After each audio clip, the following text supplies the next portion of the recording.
Ladies and gentlemen, welcome back to another episode of Desktop Ball. It's the only show where I sit on my desktop and talk ball. Today is Tuesday, December 24th, Christmas Eve. Merry Christmas to you and yours. Hey, before we get started, I normally do this at the end, but why not do it at the front? If you'd be so kind as to like, subscribe, share it with a friend, find me on TikTok, etc., I'd love to see you there. Thank you for interacting with the show in whatever way you feel comfortable. Now, I know we had NFL, I know we had college football. Where are we going to start? For me, I've been just super passionate about college football all year. It's been, in my eyes, the best season of college football in a long time. The whole season's been meaningful, more meaningful games with the 12-team playoff in the regular season. Every single weekend, an important game. The super conferences I love. It feels like there's big games all the time. Um, that being said, the quality of football in these games was down for sure. And it's a product of a few things. One, it is really, really hard to go win on the road in college football, especially in a playoff level environment. DKR, I was at Texas game. DKR was loud. I've never seen DKR as loud as this game other than maybe when we hosted Alabama my sophomore or was it my junior year? Either my sophomore or junior year. When we hosted Alabama and Quinn Ewers gets hurt, uh, that was a really loud environment as well. But this is about as loud as I've ever heard DKR, and it was nuts. It is super, super hard to go on the road as the inferior team to these environments. It's also super hard uh, for a warm weather team, SMU, Tennessee, to go up in the freezing cold and play a team like Ohio State or Penn State. That is tough. It's not easy to do. Um, it's even harder when you have no run game at all. And, we're going to get to all of this, but the environments are tough, tough, tough environments. That being said, the home playoff games are incredible. It is so fun to watch these playoff games happening at home. Um, I mean, it's what college football is meant to be. Like the bowl system is fine, but wouldn't it be like, isn't it more fun to have these games be at home? I think it's so much more fun when they're at home. Um, so yeah, I mean, tough to win on the road, especially in a playoff caliber loudness environment. And also teams that would have buys if there were no auto buys didn't have buys, right? So Texas and Penn State would have buys if it was just by plain old numbers and not by, artificially inflating conference champions. And this lowers the quality of product. I mean, SMU goes and womps or Penn State goes and womps SMU. Texas handles Clemson. We'll talk about it. It was closer than it maybe could have been, uh, but if those two teams are on bye and maybe Boise and Arizona State are playing, maybe there's more potential for upsets here and there. But remember that this is not college basketball. This is not, Oakland versus Kentucky and Jack Golke gets hot and hits 17 threes in a game and somehow Oakland beats Kentucky. I mean, that's like in basketball, there's an element of who's making their shots and you could just catch fire and just get hot, right? Football is not that. If you can't win at the line of scrimmage, like if you have no chance at the line of scrimmage, you're not going to go beat a superior opponent very often if you're just getting bullied on both sides of the line, which I mean, case in point, Indiana, case in point, SMU, case in point, Tennessee even. I mean, these teams that had no run game in the game run into this issue where like you're not going to go beat Ohio State without a run game on the road in the cold. That's just not like it's not going to happen very often. Um, my only suggested fix is to get rid of the auto buys. I think getting rid of the auto buys would make these games more competitive. Um, and I mean, yeah, I think here let's go to rankings. CFP AP slash coaches bowl. Okay, so this is the college football. What the hell? Can we get rid of this? Thank you. Yo, stop it. Is he gonna do that again? Okay. So this is the college football playoff rankings, right? So if you gave buys to Oregon, Georgia, Texas, Penn State, that means 5 seed Notre Dame would host Clemson. That means 6 seed Ohio State would host Arizona State. Um, Tennessee would host SMU, and Indiana would host Boise State. And that sounds like some more competitive games to me, you know? Um, and yeah, like that Indiana Boise State game would be, for who gets the right to go get smoked by Oregon, right? But that's the way it's supposed to be. I mean, think about college basketball. Those 8-9 games, it's not like the 8 seed does not win that game and then be a favorite against the 1 seed the next game, right? Like that's not how it's supposed to work. The 1 seed is supposed to be rewarded for being a 1 seed. Oregon is not. In fact, Oregon is the only higher seed that's an underdog this weekend. Oh, well, I guess Arizona State as well, but they're artificial. So, um, yeah, they're the only higher ranked team. How about that? That is an underdog this weekend. So let's get into the games. We'll talk a little bit of football, but ultimately, I really think the only like major fix that's needed is get rid of the auto buys. Auto bids is fine, but seed these teams as they would be seeded, and then let's play competitive football games. And yeah, the 5-12 is going to be a blowout, and the 6-11 probably will be too. It's supposed to be. It's a home game where the fifth and sixth best team hosts teams that's, just not as good. I mean, if it's 12 teams, you're letting in flawed teams. Did you think that there was going to be a 12-team playoff where every single team was like capable of winning the national championship? There's not 12 teams that can win. There's 6 this year. And guess what? All 6 are still alive. That's what's fun about it. So let's go ahead and get into the football. Let's just go in chronological order, especially because that means we get to get rid of the duds pretty quickly.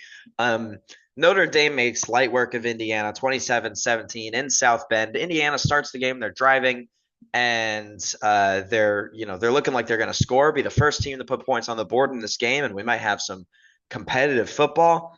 And they turn it over, and it's just Notre Dame just takes it from there. Notre Dame won the line of scrimmage all night, and you're going to hear me say this 4 times. You're going to hear me say this for every single game. Indiana had no run game. When you have no run game, you need your quarterback, in this case Curtis Rourke, to be a superhero. He was not seeing it the way he's seen it in the past. He was not very good in this game, and Indiana falls flat. Uh, People immediately take to Twitter and are clamoring for Alabama or Ole Miss to have played in this game. Um, and yeah, I mean, maybe deservedly so. Indiana didn't really play anybody all year. When they did, they lost. And, this is the regular season probably needs some fixing in terms of making sure that strength of schedule is relatively fair. But I mean, similar to Texas, like this team, they scheduled Michigan, they scheduled the reigning national champions, and they played Washington as well, didn't they? Like it's not their fault that those programs both took a shit the year after being to the national championship. I mean, preseason, looking at Indiana's schedule, you would have been like, this is a tough schedule, you know? And it just so happens that Michigan and Washington were both down. And it is what it is. Notre Dame looked really good, like really good. And we know that mobile quarterbacks have killed Georgia all year. Riley Leonard played well enough in this game that, maybe they're going to give Georgia a problem. I still like the Bulldogs, but we'll do a prediction show. There's no rush. But I do think Notre Dame could make that game competitive. I still like Georgia, but it could be interesting. It's a really good win for Notre Dame. The score was 27-3. Please do not let some dumb Indiana fan or even like I hate the like, oh, check my phone to see the score and then say, oh, well, Indiana competed. No, they did not. No, they did not. If you think they competed in this game, you clearly didn't watch it and you are not somebody I want to hear from. So either watch the game or don't. But if you're not going to watch the game, don't come at me saying, "Oh, well, Indiana played the closest game of the weekend." No, they didn't. Clemson did. Clemson didn't. It wasn't. Indiana scored 14 points in garbage time. Nice onside kick though.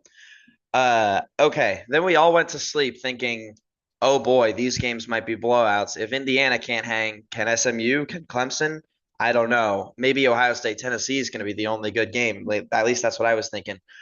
Penn State 38, SMU 10. We wake up and we turn on the TV and it's the same thing as we saw the night before.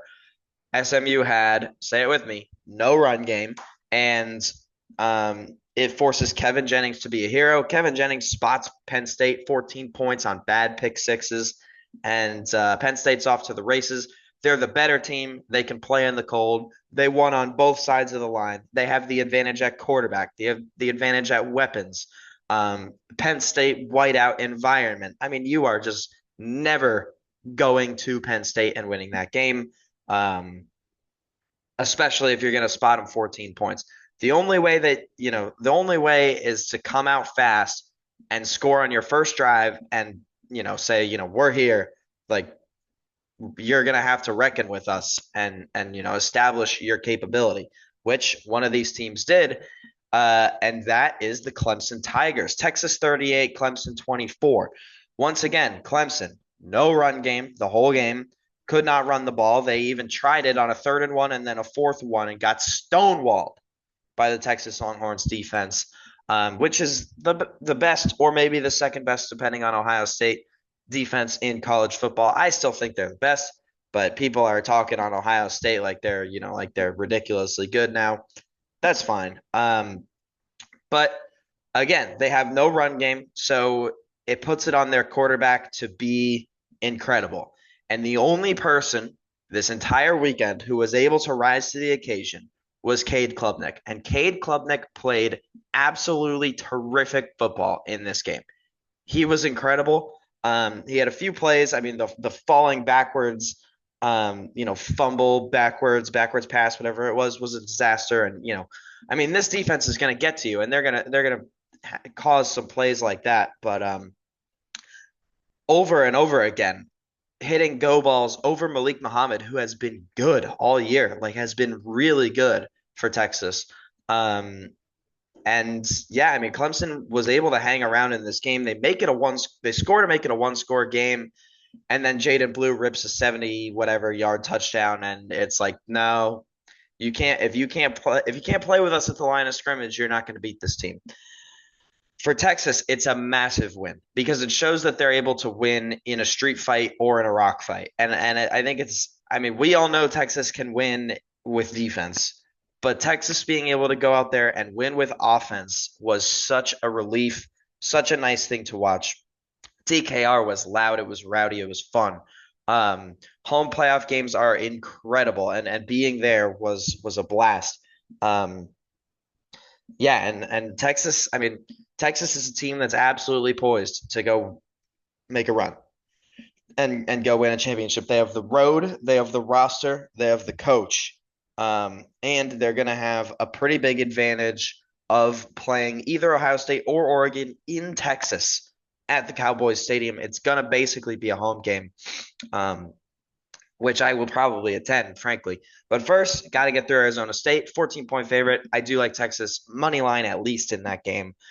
Spread, maybe, maybe not. I think probably spread as well, honestly. Clemson, I think, is better than Arizona State.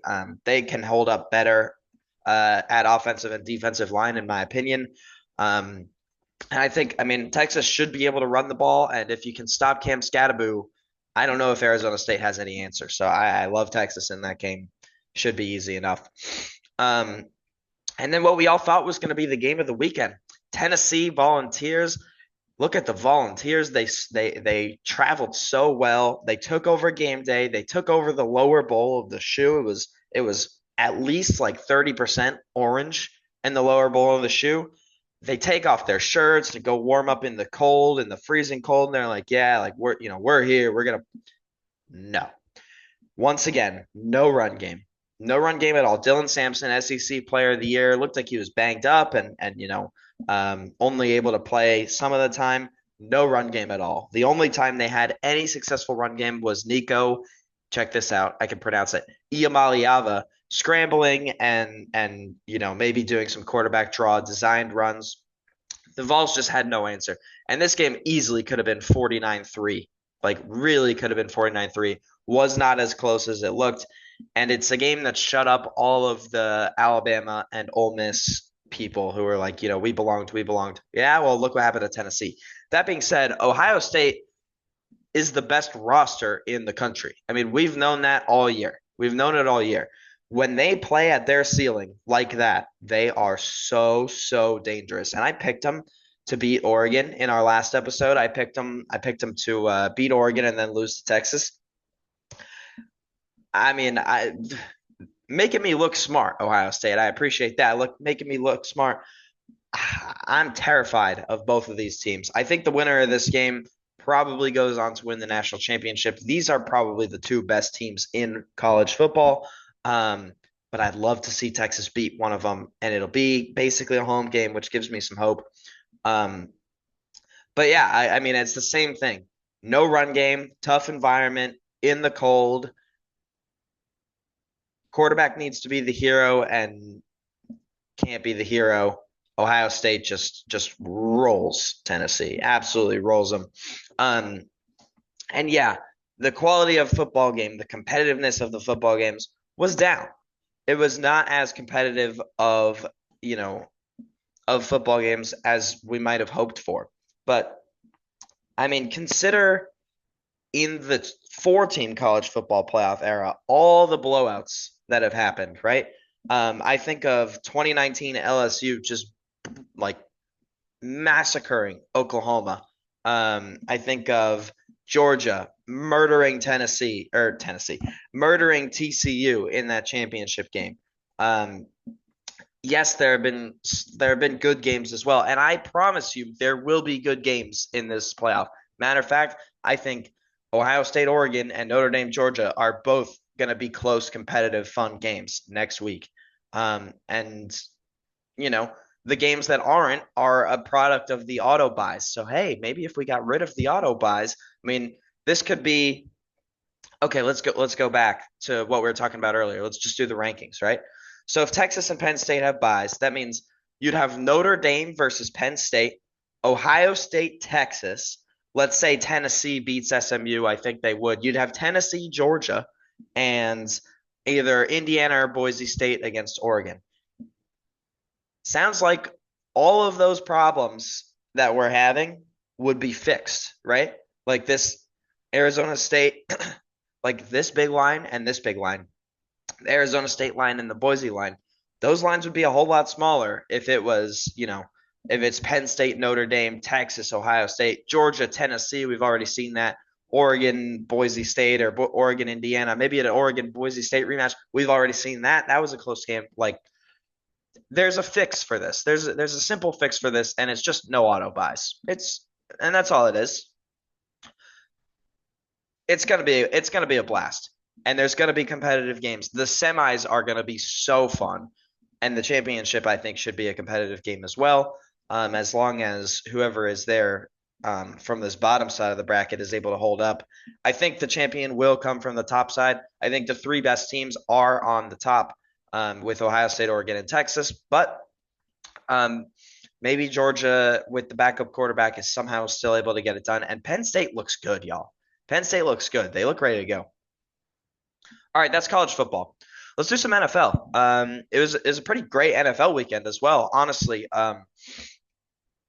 Busy, very busy, and I don't like that they played games on the day where the college football playoff was happening because you think I'm gonna watch Chiefs Texans or Ravens Steelers when I mean, honestly, I bet a lot of people did watch these games when the playoff games got ugly, but I was in Austin, I was at DKR, I was busy. So Chiefs get a win over the Texans.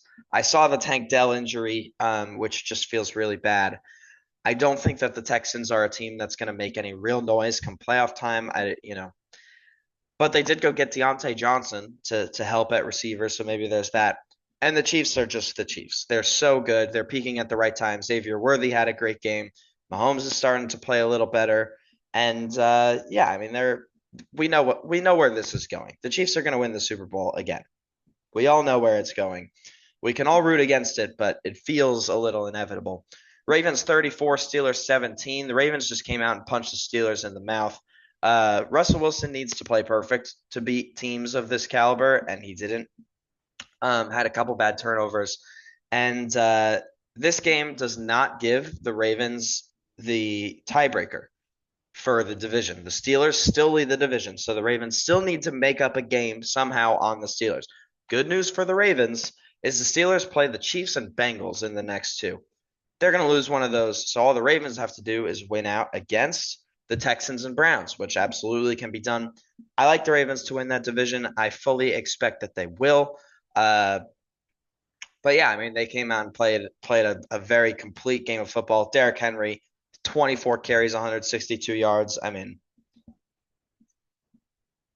name the last time the Steelers defense has given up 162 yards rushing to a running back. I wonder. Uh, all right, I guess we can talk about this game. Falcons 34, Giants 7. Um, Michael Penix. There's at least Michael Penix. Yeah, I mean Michael Penix comes in. He plays serviceable football against the Giants. They got two pick sixes and they ran away with this game. Um, Giants scored first to take a 7-0 lead, which is cool. And then allowed 34. Tyrone Tracy's catch was sick. His touchdown catch was sick. And yeah, the Giants are awful. Giants are absolutely terrible. And it sucks because like I want to keep Dayball, and the whole world's clamoring for Dayball to get fired. And you know, like I get it. I get like, oh, the team's bad. This guy won Coach of the Year in 2022. In 2022, he won Coach of the Year 2 years ago. You want to fire him 2 years removed from that. The team is awful. The roster is god awful. And I worry that maybe he's lost the locker room, and that would be, in my eyes, the only reason to fire him. What are you going to do? You're going to fire him and go get Joe Brady, a Bills offensive coordinator? Hey, we already have one of those. We already have one of those. His name's Brian Dayball. Any one Coach of the Year. Um, I think all too often people, like people see like, oh, like look how successful Joe Brady is. Like, let's go hire Joe Brady. And no hate to Joe Brady. He's a great offensive coordinator. He's got Josh Allen. He's got Josh Allen, guys. You know who the Giants have? Drew Lock and Tommy DeVito. Like, guess what Joe Brady's going to do with Drew Lock and Tommy DeVito? Probably the same as everybody else is doing with Drew Lock and Tommy DeVito. Probably getting their ass waxed by a Falcons team who just barely escaped against the Raiders a week ago. That's how bad this roster is right now. And that's with Andrew Thomas hurt and, Daniel Jones gone and the whole quarterback room being terrible. I mean, it's an injured team. It's a bad team. It's a poor ownership. It's just a disaster. That being said, we have a left tackle. We have a weapon. We have Dexter Lawrence. We have good pass rush. I mean, when healthy, there's pieces that a new quarterback would give me hope. There's pieces, but the new quarterback would have to be really good. And, I don't know how good Cam Ward and Shedeur Sanders are. I think they're both very good, but are they like save a franchise that's 2-13 level good? I don't know. I don't know. Lions 34, Bears 17. Lions just go and womp the Bears. The Bears are bad. The fake fumble, Jahmyr Gibbs fall over, Jared Goff fall over, hit the deep shot to Laporta. Absolutely sick. And they're pulling out all the stops, just manhandle the Bears. And this game was never close. This game was really never interesting. Nice day for Keenan Allen though, which helped me in my fantasy league a lot. I hope it helps somebody else as well. Bengals 24, Browns 6. Yeah. When you start Dorian Thompson-Robinson, you're probably going to score somewhere between 0 and 10 points. Today, the number was 6, and the Bengals are going to score more than 10 points in most games. So they go and get that done. Bengals are 7-8, absolutely could make the playoffs. It would require some losses from the Broncos, and they need some help, obviously, but it could happen. It could happen. They're not dead. And I mean, if the Bengals get in, I'm telling you right now, there is not one AFC team who wants the Bengals to get in. I think they're all more than happy to play the Broncos or the Chargers. Nobody wants to see these Bengals. Nobody wants to see them. Colts 38, Titans 30. Another team that's technically still alive, the Indianapolis Colts. Everyone wants to see the Colts, however. This game means very little. The Colts are most likely dead, most likely eliminated. They were up 38-7 before the Titans started to come back. However, it mattered a lot to some because Jonathan Taylor had 29 carries for 218 yards and three touchdowns. And no, he did not drop the ball early on any of those touchdowns this time. If you had him in fantasy, you won this week. And if you didn't have him in fantasy and you played against him, you lost this week. And, every year there's that guy where it's like either you had him or you didn't in your fantasy football playoffs. And my condolences to those who went against Jonathan Taylor this week. I'm sure you had a great season. I'm sure you deserve to win. Um, but sometimes that's the brutal nature of the beast, which is fantasy football. Rams 19, Jets 9. Hey, the Jets didn't punt one time in this game. They did not punt once and scored 9 points. Isn't that like kind of crazy? Now, they would have punted in a lot of positions, but I think Ulbrich is just like, all right, we're just gonna go out there and do our best and see if we can make some magic. Um, and there was no magic to be had. The Rams are quite good. Um, a weird game, a really weird game, but excuse me, the Rams find a way to get away with a win. They improve to 9-6. They lead that division, and they're in a really good spot to make the playoffs. And the Rams are another team. I promise you, nobody wants to see the Rams. I would so much rather see the Commanders or, like in the NFC wild card. So much rather see the Commanders or, I mean, who else is it?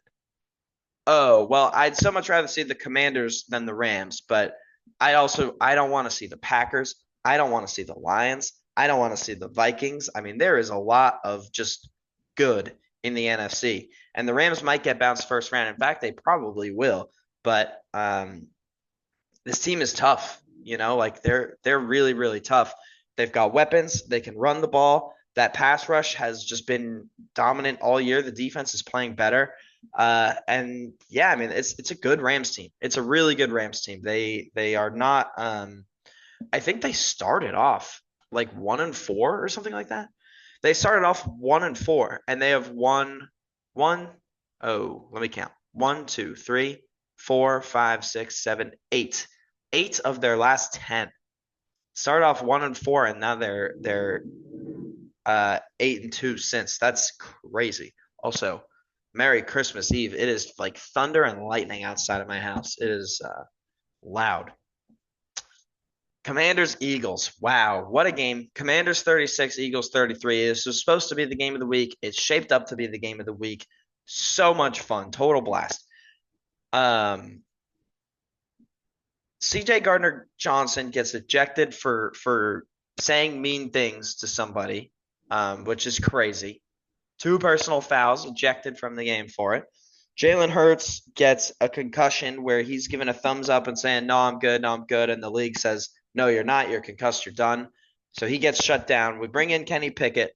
Um, the Commanders have 5 turnovers. Uh, Saquon Barkley in the first half was absolutely incredible. And then Jalen Hurts goes out and they're able to just load the box, and Kenny Pickett just can't quite get it done. Um, and the game is not on Kenny Pickett in my eyes, honestly. There were so many opportunities for the Eagles to win this game. If Devonta Smith catches the ball on, he's got a first down and it would have basically ended the game. All he has to do is catch the ball. He's wide open and drops a pass. Commanders go and score, and the game's over. Just a crazy game. Jaden Daniels had threw for 5 touchdowns. He is really, really good. Had a couple bad moments, as a rookie. He's a rookie guy. He's going to make some mistakes, couple bad turnovers. However, if you go throw for 5 touchdowns and you go and beat your division rival, all is forgiven. It's easy to forgive that pretty quickly. Panthers 36, Cardinals 30. How do we feel about Kyler? How do we feel about Kyler Murray as, these Cardinals a couple weeks ago I mean, look at this. Win, win, win, win, win, win, win. And then they go to bye after this Jets game, I think, and then just lose, lose, lose. They do beat the Patriots, lose. Um, they're not playing well in the time of the year where you need them to play well. This officially eliminates them from playoff contention. This loss, um, and it's just like Kyler's great in September and October. He always has been, but I need more. I need to see him like be the guy that can help his team make a playoff run. And I haven't seen that yet. Um, and we're on year 6 now. We're on year 6 of you know he's good, but he can't stay healthy. And then when he is healthy, he's good, but not good enough to propel your team to wins when it counts. For the Panthers, this is just a great game. A great game. Chuba Hubbard, monster game. Bryce Young is really starting to play well. The touch on his throws is starting to get better and better. The pocket awareness is better. He's mobile. Um, Dave Canales has done a great job in Carolina, a truly great job. I mean, this was a team that was dejected and sad. The Saints were clowning on themselves for losing to the Panthers earlier in the year. That's how bad these Panthers were, is when they beat the Saints, the entire organization took to Twitter blaming everyone and talking shit, even retired players. And this Panthers team is coming into form. They're playing competitive games. Dave Canales is doing a great job. Bryce Young looks good post benching. Something clicked in the benching. It ended up being a great decision.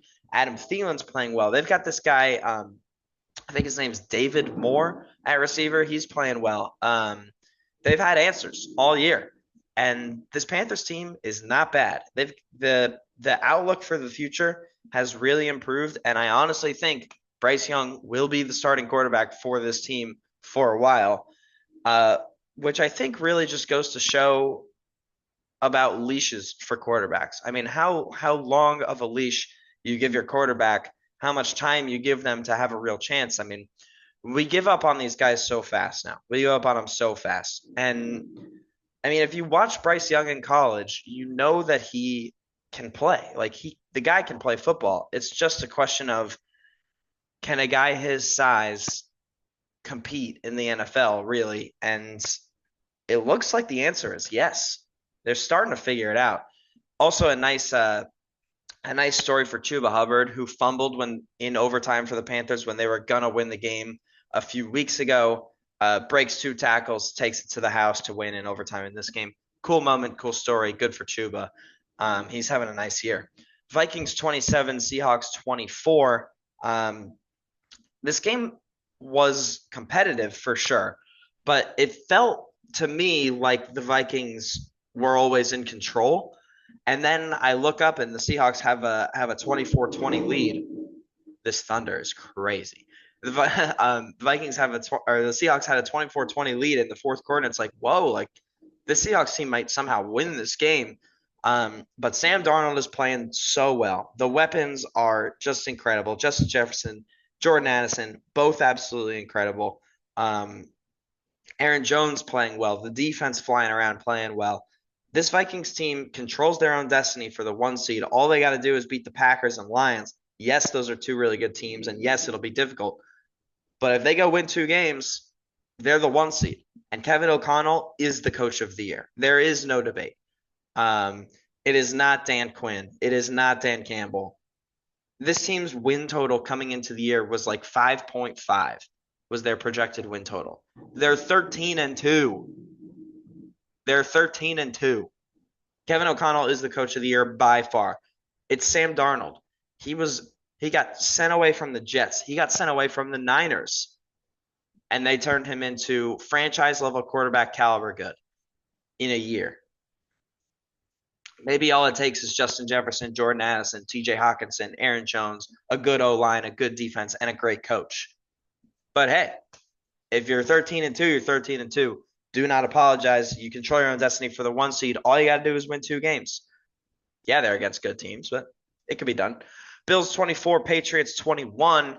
The Bills were wearing the Patriots uniforms in this game, which is a total just debacle. There's just plenty of moments where I look up, it's like, oh, that's the Bills who have the ball. It's not the Patriots. Very confusing. Please never wear those again against the Patriots. I do like the uniform. Please wear them again against other teams, just not against the Patriots, so I don't get so confused. Patriots jump out to a 14-0 lead in this game, and it's like, hey, how about these Patriots? And then the Bills come roaring back and they find a way to win the game. It ends up not being too competitive despite the scoreline. It felt like the Bills were in control. Josh Allen in his post game presser is like, yeah, like to be honest, like we're just not going to show much the rest of the year and gear up for the playoffs. They seem to not think they can get the 1 seed, which is probably true. Kansas City wins one more game, they're the 1 seed, so it's basically locked up. And the Bills, you can't go and I mean, you can't go and lose games, but all you got to do is just not show too much. You play the Patriots, the Jets, and then the Patriots again. Just keep it simple, run the ball, play simple quality offense and find a way to win the game. That's what the Bills do. 24-21. Another game where Drake May looked pretty good, but he just needs some talent around him. I really do think that this guy, Drake May, is going to be special in years to come. Raiders 19, Jaguars 14. I called it on the show last in the predictions episode. This is the worst win that the Raiders could get, which means they're absolutely going to get it. Aiden O'Connell is apparently too good to tank, and this is what happens. You win a game, and now you're seventh pick in the draft instead of first, and that feels pretty bad if you're a Raiders fan. It's nice to get a win, and yeah, I mean, you always have to say like these guys are professionals. They want to win. They want to look good so they can get their next contract, join their next team, whatever it is. For the Raiders organization and Raiders fans, this is a really bad win. But for those players, it's a good win. And for Antonio Pierce, it's a good win as well. Brian Thomas Jr. set some rookie record, I think, for the Jaguars in this game. He's incredible. It's been a loaded year for rookie pass catchers. Brock Bowers also broke I think the season tight end, single season rookie tight end receptions record, which is impressive. And yeah, I mean, Thomas and Bowers and Neighbors and Harrison and Lad McConkey. I mean, there's weapons, and I'm sure I'm missing people, but there's weapons.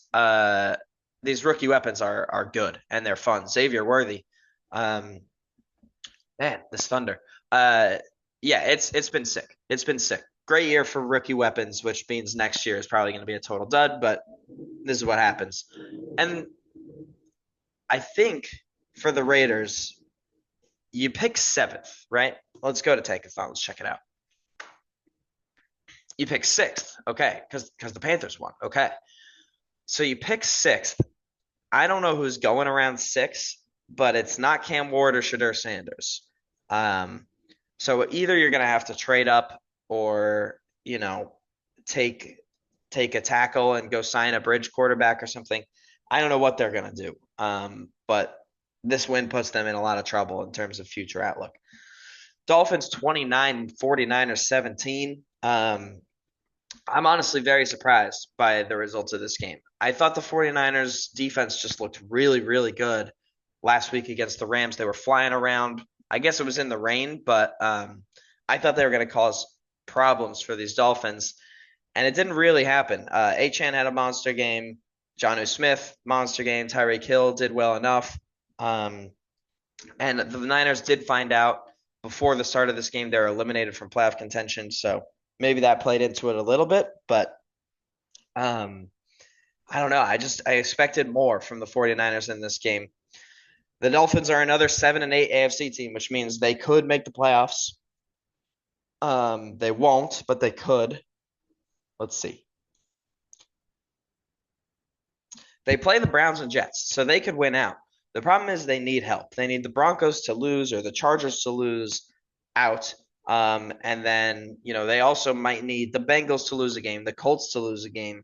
I mean, they're not in a good position.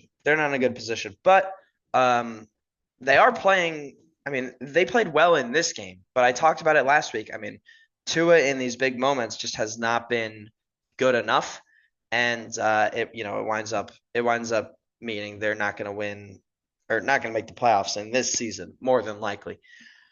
That being said, the future outlook is pretty good. The future outlook in Miami is pretty good. They need interior offensive line so bad, though. They need to go get a guard or a tackle, or not a guard or a center or something. Um, because they can't run the ball between the tackles. They have to do too much on the outside, and you're not going to be able to win too many games against good teams with no interior offensive line. Cowboys 26, Bucks 24. This game was incredible, actually incredible. Um, and these Cowboys guys, they're 7-8. Like for everything we've said about the Cowboys this year and how bad they are, um, they're 7-8. They could finish the season 7-10 at worst, which they probably will. The Eagles and Commanders will probably both beat them. But I mean, 7 wins without Dak Prescott and with all the injuries that came this year, you know, just keep it together. Just one more year of Mike McCarthy, guys. I'm sure everything's going to change, and you guys will be. I mean, you'll be back to 12-5 in no time. In no time, because it's Mike McCarthy. I mean, that's what you guys do. You're regular season demons. The Buccaneers. This is such a bad loss. Such a bad loss. No longer control your own destiny to win the division. Which means you need the Falcons to lose, which they might. Let's check out the Falcons schedule. They play the Commanders and Panthers. So you have to have the Commanders beat the Falcons this coming week. Um, you just absolutely have to have it now, which is crazy because it felt like the Bucks were just running away with this division and the Falcons looked bad. And all of a sudden it flips on its head because the Bucks lose a game they're not supposed to. Um, this game was hard hitting, high flying fun is really all it was. And if you didn't watch it, you missed out. Is you really missed out. It was a lot of fun. Um, some crazy, insane plays for Baker, just absolute carnage all the time with Baker. Brandon Aubrey made every field goal from 65 in. He's just an absolute monster. He's a real weapon for the Cowboys going forward. Guys, this team gets their quarterback back, their $60 million a year quarterback, and who knows what could happen? Who knows? Keep the whole team together. Keep the band together. Dak and CD and Trevon Diggs. You got to pay Trevon Diggs. He's just too good not to pay. You got to keep him around. Um, these Cowboys could be 12-5 again next year, no problem. Packers 34, Saints 0. Glonk. Tough to watch. Super tough to watch. That being said, I was down. No, I know nobody cares about my fantasy football team, but I was down 9 points going into this game with Josh Jacobs and the Packers defense against Jordan Love and the Packers kicker, Brandon McManus.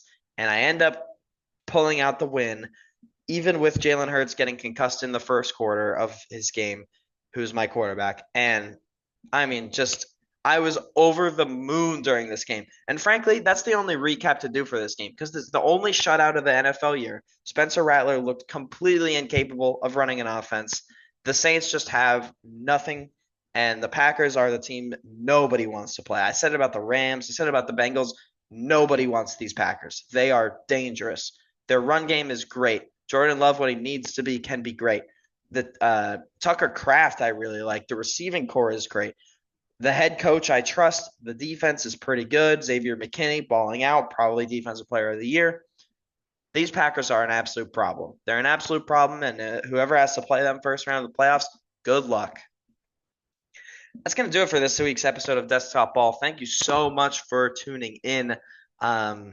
Merry Christmas to everybody. I hope it's an excellent holiday season for you and yours. I'm not gonna have to stop making these episodes. Is the great news for me. I am not gonna be able to do it like on Christmas or whatever, but it does line up this year in a way that I can do these episodes without too many issues. So Tuesdays and Fridays, we're gonna keep it rolling, keep it pushing. Super excited about college football. Super excited about the NFL playoff. It's an incredible time of the year. Um, and yeah, Merry Christmas to all, and go enjoy it with your families. I hope you all have an amazing time. Thank you so much for watching, and I'll see you in the preview episode, which will come out Friday. Goodbye.